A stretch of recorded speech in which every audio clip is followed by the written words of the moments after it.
Bokros, au nom de la GUE, Madame Vergiat. Merci, Monsieur le Président.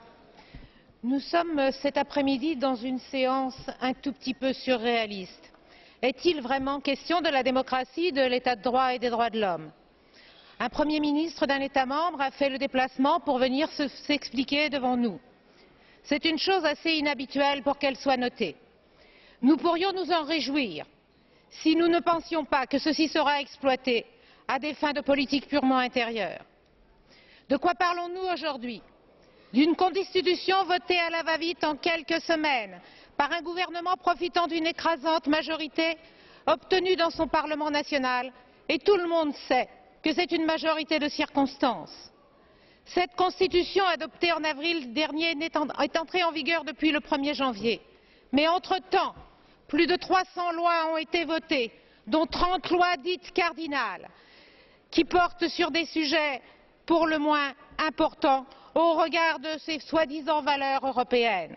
Atteinte à l'indépendance des magistrats, certes, Monsieur le Président de la Commission, mais aussi mise en cause de la liberté d'expression et du pluralisme des médias, conception de la nationalité, renoncement à la forme républicaine de l'État, mise en cause de la séparation de l'Église et de l'État en mettant en avant les fameuses valeurs chrétiennes, conception étriquée de la famille, mise en cause des minorités, et tout particulièrement des homosexuels et des Roms, liberté syndicale.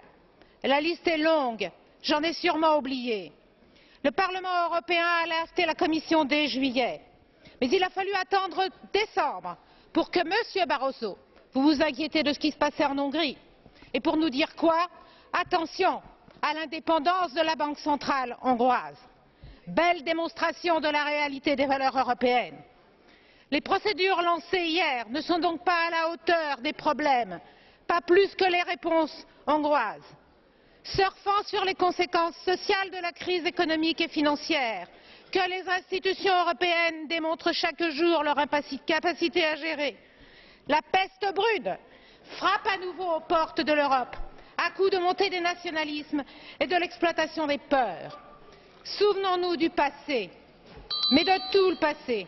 Évitons de faire bégayer l'histoire. Au moins dans ces enceintes, sachons aider les démocrates hongrois. Ils ne sont manipulés par personne, Monsieur le Premier ministre.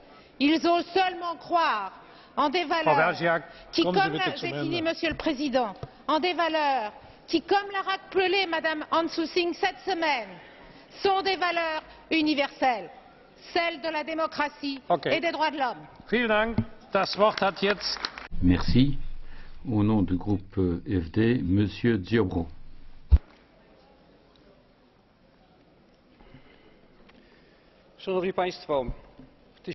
Mesdames et Messieurs, en 1956,